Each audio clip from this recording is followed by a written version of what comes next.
Good morning, sir. Good morning, my dear students. Sit down. Sit down. Thank you, sir. అందరూ silent గా ఉన్నారేంటి? ఈ రోజే ఆఖరి రోజు. మీరు అల్లరి చేయడానికి మళ్ళీ ఇదే స్కూల్లో కలిసే అదృష్టం మీ జీవితంలో రాదు.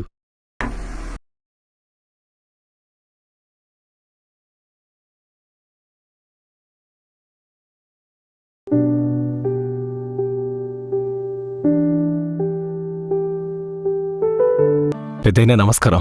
నమస్తే సారు. ఏదన్నా పని మీద వచ్చారా సారు? అవును పెద్దయ్య, నేను చిన్నప్పుడు ఇదే స్కూల్లో చదువుకున్నాను. నేను నా చిన్ననాటి స్నేహితుడు ఈరోజు ఇక్కడే కలుసుకోవాలని 20 సంవత్సరాల క్రితం అనుకున్నాం. అందుకే వచ్చాను. అన్నట్టు రఘువీర్ అని ఇక్కడికి ఎవరైనా వచ్చారా? లేదు సారు, ఇక్కడికెవరూ రాలేదు. అయినా స్కూలు మూతపడ్డాక ఇంకెవరొస్తారు సారు? ఎవరు కలుస్తారు? ఎవరూ రారు సారు. వెళ్ళిపోండి సారు, వెళ్ళిపోండి, వెళ్ళిపోండి, వెళ్ళిపోండి.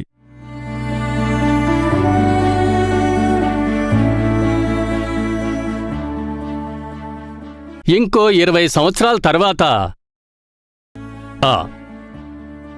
అంటే ఇదే రోజు నాటికి కొంతమంది డాక్టర్లు అవ్వచ్చు, ఇంకొంతమంది ఇంజనీర్లు కావచ్చు, మరి కొంతమంది పేకల్లోతు కష్టాల్లో కూరుకుపోవచ్చు, లేక ఈ భూమిదే ఉండకపోవచ్చు.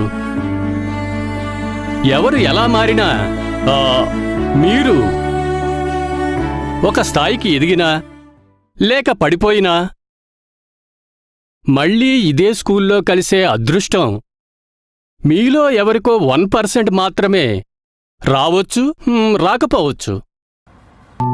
అమ్మా, ప్రెసిడెంట్ రాఘవులు గారి ఇల్లు ఇదే కదా? మీరెవరు? ప్రెసిడెంట్ గారి అబ్బాయి రఘువీర్ నేను ఒకే స్కూల్లో చదువుకున్నాం. నా చిన్ననాటి స్నేహితుడు. తనని కలుద్దామని హైదరాబాద్ నుండి వచ్చానమ్మా. కొంచెం పిలుస్తారా? అయ్యో, వాళ్ళిప్పుడిక్కడ లేరండి. 20 సంవత్సరాల క్రితమే ఇంటిని మాకు అమ్మేశారు. ప్రెసిడెంట్ గారు ఇల్లు అమ్మేశారా? పాపం, ఇల్లమ్ముకునే అంత కష్టం వాళ్లకొస్తుందని ఎవరూ ఊహించలేదు. మరిప్పుడు వాళ్ళెక్కడుంటున్నారమ్మా? తెలీదండి.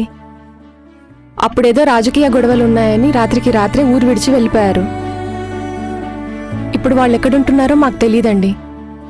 సరే అమ్మా, థ్యాంక్ యూ.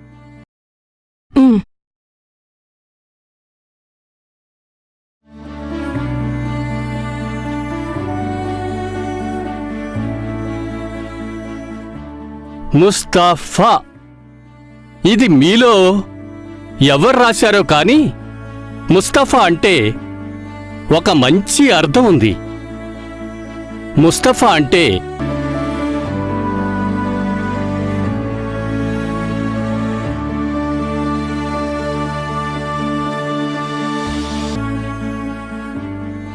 నేను మాస్టర్గా చేసినప్పటి నుండి ఈ విధంగా చెబుతూనే ఉన్నాను. కానీ ఏ ఒక్క ముస్తఫా నాకింతవరకు కనిపించలేదు. మరి మీ బ్యాచ్లోనైనా ముస్తఫా వస్తాడేమోనని ఎదురు చూస్తూ ఉంటా.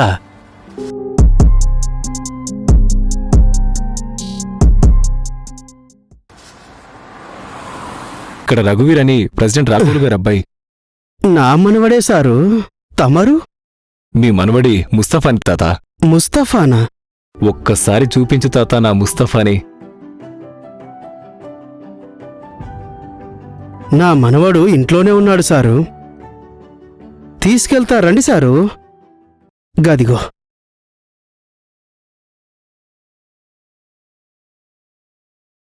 ముస్తఫా,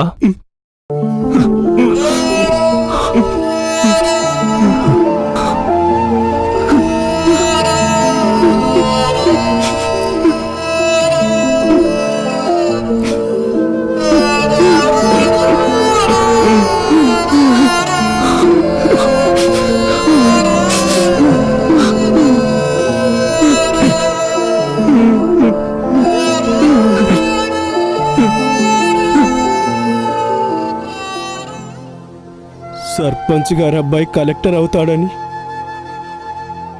ఊళ్ళో జనాలు సంబరపడిపోయేవారు సారు. కానీ అంతలోనే రాజకీయ గొడవలతో తండ్రిని చంపేశారు. దిగులుతో తల్లి కూడా పోయింది. ఆ దేవుడు చిన్నతనంలోనే నా మనవడిని ఒంటరి వాణ్ణి చేసేశాడు. ఉన్నంతలో నా దగ్గరే చూసుకుంటున్నాను. ఇప్పుడు కూడా కాలం కనికరించట్లేదు. ఏదో ఆపరేషన్ చేయాలి, లేకుంటే నీ మనవడు బ్రతకడని డాక్టర్లు చెప్తుంటే అంత స్తోమత నాకు లేక నా కళ్ళ ముందే నా మనవడు రోజులు లెక్క పెడుతుంటే ఏం చేయాలో, ఎవరిని అడగాలో తెలియక చిత్రవద అనుభవిస్తున్నాను సారు.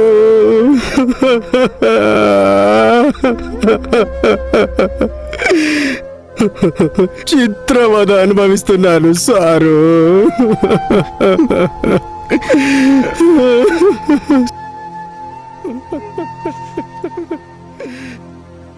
చిన్నప్పుడు నేను రాసిన పెన్ను దగ్గర నుంచి వేసుకున్న బట్టల వరకు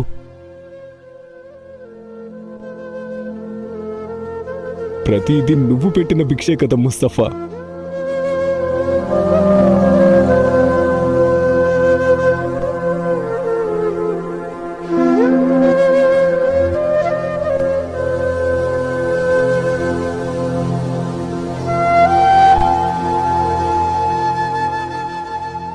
నన్ను సాయం అడగడం నీకు తప్పుగా అనిపించిందా?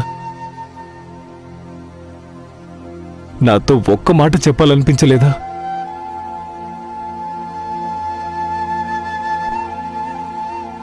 నా దగ్గరికి రావాలనిపించలేదా? ఎందుకురా నన్ను అడగలేదు? ఎందుకురా? ఒక్కసారి కూడా నువ్వు అది కావాలి ఇది కావాలి అని నన్ను ఏదీ అడగలేదు. నువ్వెంత పేదరికంలో ఉన్నా కూడా నా నుంచి ఏమీ ఆశించలేదు. 15 ఏళ్ల వయసులోనే అంత గొప్పగా స్నేహం చేసేవరా?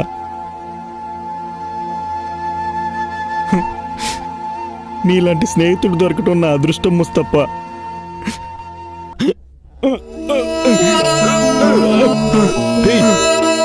లేరా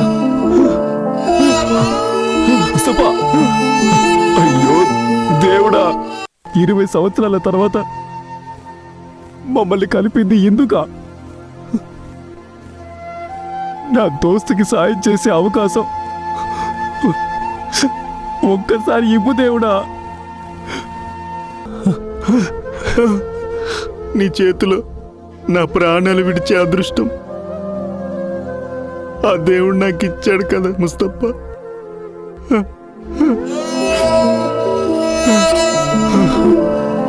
అయ్యో అలా అనకు ముస్తఫా. కానీ ఇప్పుడు నీ స్నేహం కోసం బతకాలని ఉంది ముస్తఫా. ముస్తఫా నువ్వు బతుకుతావు. మనవడా బతికించుకుంటావా? ముస్తఫా ముస్తఫా నీకేం కాదు ముస్తఫా. నేను అయ్యో బతికించుకుంటా. ఒక్కసారి నా సాయం అడిగితే నీకు కష్టం రానికపోతుంది కదా. తాత పద హాస్పిటల్కి తీసుకెళ్దాం. నా దృష్టిలో ఒక స్థాయిలో ఉన్నాడు కదని సాయం కోరకుండా సమస్యలతో ఉన్నాడని సైడ్ చేయకుండా కేవలం స్నేహం మాత్రమే కోరి సమయాన్ని గడపడానికి వచ్చేవాడు ముస్తఫా. అంటే నా ముస్తఫా నా కోసం వచ్చాడు తాత. ఇక సెలవు. ముస్తఫా మనలో కూడా ఇలాంటి స్నేహితులు ఉన్నారు కదా. మన స్నేహితుడు ఒక గొప్ప స్థాయికి ఎదిగాక అది ఇది అని ఆశించకుండా, ఇవ్వకుంటే నిందించకుండా, కేవలం స్నేహం మాత్రమే కోరి సమయాన్ని గడపడానికి వెళ్ళండి. మీ ముస్తఫాలని కలవండి.